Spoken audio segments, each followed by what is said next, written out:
राजस्थान हो या फिर कश्मीर, गर्मी का कहर पूरे देश में छाया हुआ है।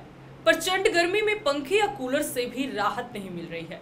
एसी की हवा ही थोड़ा सुकून दे पा रही है, लेकिन इस भीषण गर्मी में एसी भी खतरनाक साबित हो रहे हैं। बीते दिनों नोएडा, मुंबई, बेंगलुरु में एसी ब्लास्ट की खबरें सामने आई है।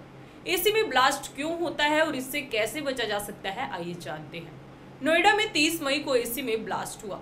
ये ब्लास्ट इतना खतरनाक था कि पूरे फ्लैट में आग लग गई। इतना ही नहीं, आसपास के फ्लैट भी इसकी चपेट में आ गए। कुछ ही दिन पहले बेंगलुरु के ज्वेलरी स्टोर में एसी ब्लास्ट होने से अफरा तफरी मच गई थी। सबसे पहले समझते हैं कि एसी में आग क्यों और कैसे लगती है। इसका सबसे बड़ा कारण है ओवरहीटिंग।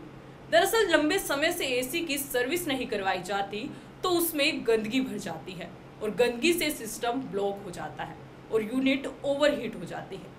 ओवरहीट से एसी ब्लास्ट हो सकता है। ऐसे में अगर मौसम पहले ही इतना गर्म है तो ओवरहीटिंग के चांस ज़्यादा बढ़ जाते हैं। इसके अलावा एसी कई बार सही से कूलिंग नहीं कर रहा होता, फिर जबरदस्ती एसी चलाने पर कमजोर पड़ जाता है और उसमें ब्लास्ट हो सकता है। खराब वायरिंग, लूज कनेक्शन के अलावा शॉर्ट सर्किट भी इसकी बड़ी वजह बन सकते हैं। आपने भी कभी न कभी एसी को जल्दी कूलिंग करने के लिए टर्बो मोड ऑन किया ही होगा, तो जरा सावधान हो जाइए, क्योंकि लंबे समय से एसी चालू रहने पर टर्बो मोड भी एसी ब्लास्ट होने की बड़ी वजह बन सकता है। एसी के अंदर गैस के रूप में मौजूद रेफ्रिजरेंट से ठंडी हवा मिलती है।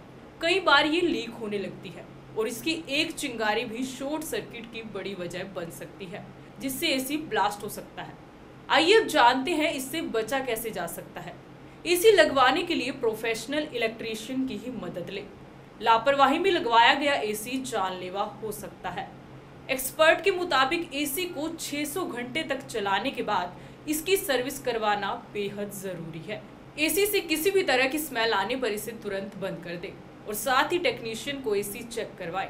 अगर एसी में गैस या फिर रेफ्रिजरेंट का लेवल कम हो तो ये भी ओवरहीटिंग का बड़ा कारण बन सकता है। एसी का कंप्रेसर या आउटडोर यूनिट धूप में हो तो उसके ऊपर शेड लगवाएं।